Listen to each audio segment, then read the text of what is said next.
नमस्कार. मल्हार टीव्हीच्या सकाळच्या बातमीपत्रामध्ये आपलं स्वागत. भारत सरकार स्वास्थ्य तथा परिवार कल्याण मंत्रालयाच्या वतीने national institute of public health training and research centre आणि पनवेल महापालिकेच्या वतीने प्रभाग क्रमांक 14 मधील धाकटा कांदा येथे स्वच्छता मोहीम राबवण्यात आली. यावेळी पनवेल महापालिकेचे माजी नगरसेवक मनोहर म्हात्रे यांच्यासह national institute of public health and standing research सेंटरचे डॉक्टर आडे सर, संजय भोंगे आणि सर्व पदाधिकारी विद्यार्थ्यांनी स्वच्छता मोहिमेत सहभागी झाले होते. धाकटा खांदा गावातील ग्रामस्थांनी देखील स्वच्छता मोहिमेत सहभाग घेतला होता.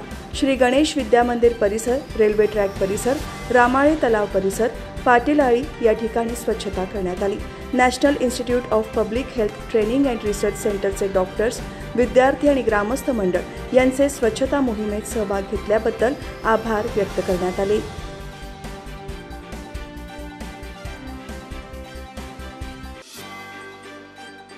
पनवेल शहरातील ओरियन मॉलच्या मागे एका इसमास गळा आवळून ठार मारण्यात आले होते. या गुन्ह्याचे कोणतेही धागेदोरे नसताना गुन्हे शाखा कक्ष 2 पनवेलच्या पथकाने तांत्रिक तपास आणि बातमीदारांच्या आधारे पनवेलमधून एका आरोपीला अटक केली आहे. असे असले तरी सदर मयत इसमाची अजून ओळख पटली नाही.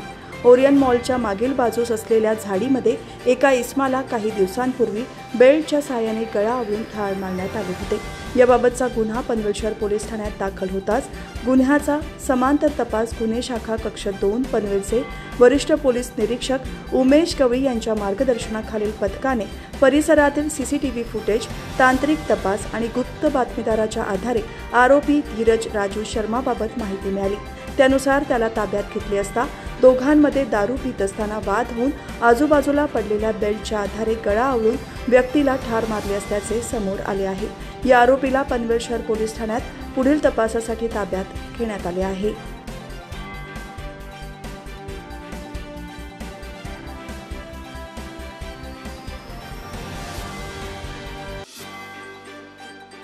पनवेलचे यशस्वी उद्योजक मंगेश परुळेकर यांना गोवा येथे झालेल्या सारस्वत चेंबर्स 2024च्या कार्यक्रमात सारस्वत रत्न पुरस्काराने मान्यवरांच्या हस्ते गौरवण्यात आले आहे.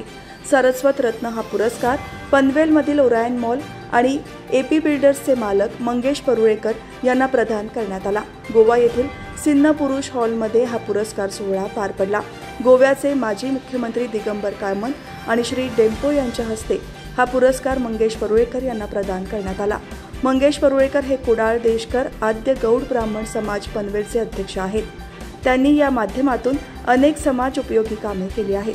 त्यामध्ये बापदेववाडी, गाडेश्वर येथे आदिवासी पाड्यावर शिधा वाटप, खांदा कॉलनी पनवेल येथील अनाथ आश्रमामध्ये रेशन, पंखे वाटप आणि सहभोजन तसेच त्यांच्या मालकीच्या ओरायन मॉल येथे रक्तदान शिबिर भरवले होते. यात विक्रमी 166 बाटल्या रक्त संकलन केले होते.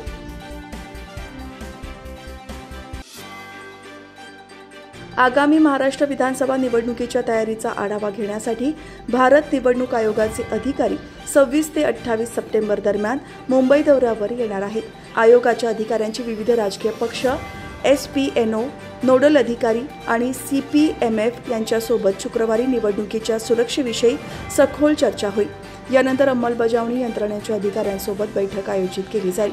त्याच दिवशी राज्याचे मुख्य सचिव, पोलीस महासंचालक आणि वरिष्ठ पोलीस अधिकाऱ्यांसोबत देखील आयोगाच्या अधिकाऱ्यांची महत्त्वपूर्ण चर्चा होणार आहे. जिल्हाधिकारी आणि पोलीस अधीक्षकांसोबत शनिवारी निवडणूक तयारीचा आढावा घेतला जाईल. त्यानंतर भारत निवडणूक आयोगाच्या वतीने पत्रकार परिषद घेण्यात येईल, असे आयोगाच्या पत्रात नमूद केले आहे.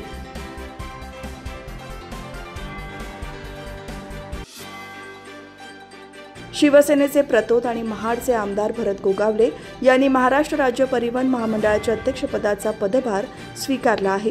यावेळी महामंडळाच्या अधिकाऱ्यांनी त्यांचे स्वागत केले. मुख्यमंत्री एकनाथ शिंदे यांनी शिवसेना नेत्यांना महामंडळासह राज्य मंत्रिपदाचा दर्जा दिला आहे. यामध्ये आमदार भरत गोगावले यांना ST महामंडळाचे अध्यक्षपद देण्यात आले आहे. पदभार स्वीकारताच आमदार गोगावले यांनी राज्यातील ST बस स्थानके सुधारण्याच्या सूचना संबंधित अधिकाऱ्यांना दिल्या. तसेच बस स्थानके आधुनिकीकरणाचा आमचा प्रयत्न राहील, असे ते म्हणाले.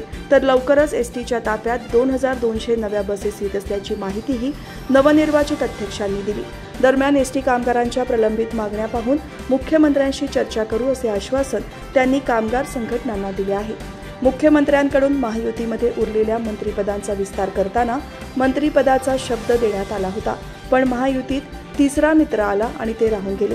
परंतु आम्ही हातात हात घालून चालत आहोत असे सांगून आगामी विधानसभा निवडणुकांसाठी जागा वाटपात 2 ते 5 जागा इकडे तिकडे होतील, पण पुन्हा सत्ता यायची असेल तर एकत्र राहायला हवे. रायगड जिल्ह्यातील 7च्या 7 जागा निवडून आणू असा विश्वासही आमदार गोगावले यांनी यावेळी व्यक्त केला.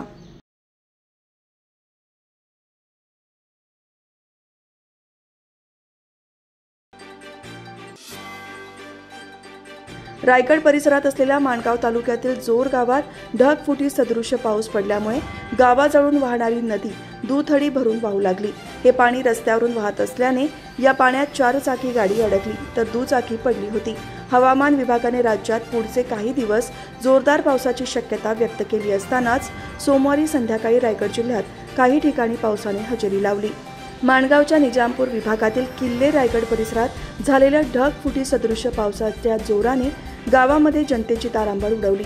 तेथे नदी दुथडी भरून वाहू लागल्याने काही वाहनांचे पुरामध्ये नुकसान झाले तर अनेकांच्या शेतीत पुराचे पाणी घुसल्याने शेतीचेही मोठ्या प्रमाणात नुकसान झाले असल्याचे ग्रामस्थ सुभाष कुंडके यांनी सांगितले.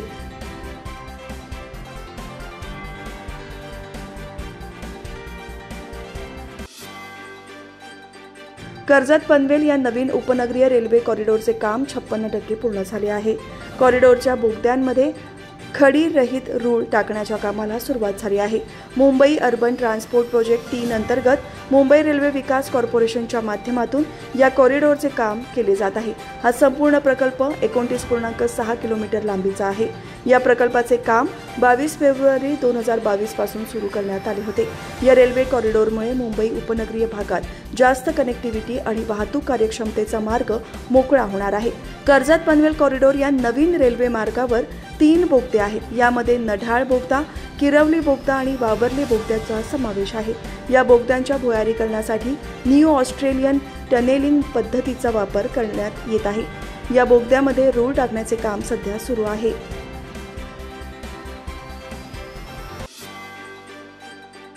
गेल्या काही महिन्यांपासून सुरू असलेल्या मच्छीचा दुष्काळ दूर होऊन समुद्रातील ताजी मोठ्या प्रमाणात येऊ लागली आहे. त्यामुळे मच्छीचे दर कमी झाले आहेत. 50 रुपयांपासून मच्छीचा वाटा मिळू लागल्याने खवय्यांचा चांगलीच चंगळ झाली आहे. सध्या मुरुड तालुक्यात मोठ्या प्रमाणात कोळंबी सापडत आहे. सुरुवातीला वादळी वाऱ्याने मच्छीमारी होऊ शकली नसली तरी आता अनुकूल वातावरण असल्याने मच्छीमारी पूर्ण क्षमतेने सुरू झाली आहे. किनारपट्टीवर पापलेट, सुरमई, कोळंबी, बोंबील या प्रमुख मच्छीसह विविध प्रकारची मच्छी मोठ्या प्रमाणात येत आहे. मुरुड मार्केटमध्ये मोठ्या प्रमाणावर कोळंबीची आवक झाल्याचे दिसून आले. गणेशोत्सवात मासळीची कमतरता मोठ्या प्रमाणात जाणवली होती. अजूनही फारसे पर्यटक नसल्याने कोळंबीचा आस्वाद मुरुडकर घेत आहेत.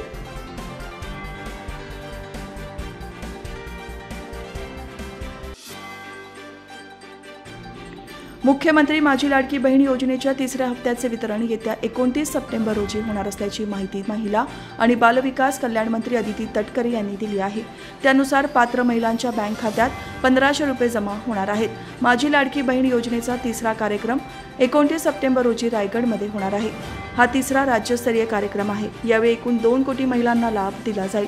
लाडकी बहीण योजनेसाठी पात्र ठरलेल्या आणि कागदपत्रांमध्ये कोणतीही त्रुटी नसलेल्या महिलांना आतापर्यंत जुलै आणि ऑगस्ट महिन्याचे 2 हप्ते आलेले आहेत.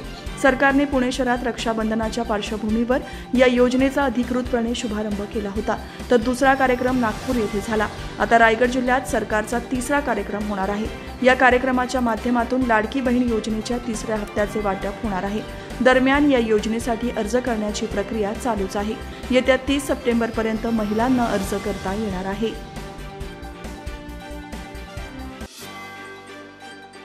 बदलापूर शाळा लैंगिक अत्याचार प्रकरणातील मुख्य आरोपी अक्षय शिंदे याचा पोलीस चकमकीत मृत्यू झाला आहे. अक्षयने सोमवारी चौकशीसाठी नेत असताना पोलिसांजवळील बंदूक हिसकावून त्यांच्या दिशेने गोळीबार केला. यावेळी स्वसंरक्षणार्थ पोलिसांनी गोळीबार केला, ज्यात अक्षय ठार झाला. या चकमकीत सहाय्यक पोलीस निरीक्षक निलेश मोरे जखमी झाले आहेत। याबाबत मुख्यमंत्री एकनाथ शिंदे आणि उपमुख्यमंत्री तथा गृहमंत्री देवेंद्र फडणवीस यांनी दिलेल्या माहितीनुसार आरोपी अक्षय शिंदेला त्याच्या पत्नीने लैंगिक अत्याचाराचे आरोप केल्याने चौकशीसाठी तळोजा तुरुंगातून पोलिसांच्या व्हॅनमधून नेले जात होते। या दरम्यान त्याने पोलिसांची बंदूक खेचून गोळीबार केला। यानंतर पोलिसांनी स्वसंरक्षणार्थ गोळीबार केला। यामध्ये अक्षयचा मृत्यू झाल्याची प्राथमिक माहिती आहे। पोलीस तपास सुरू असून त्यानंतर वस्तुस्थिती समोर येणार आहे।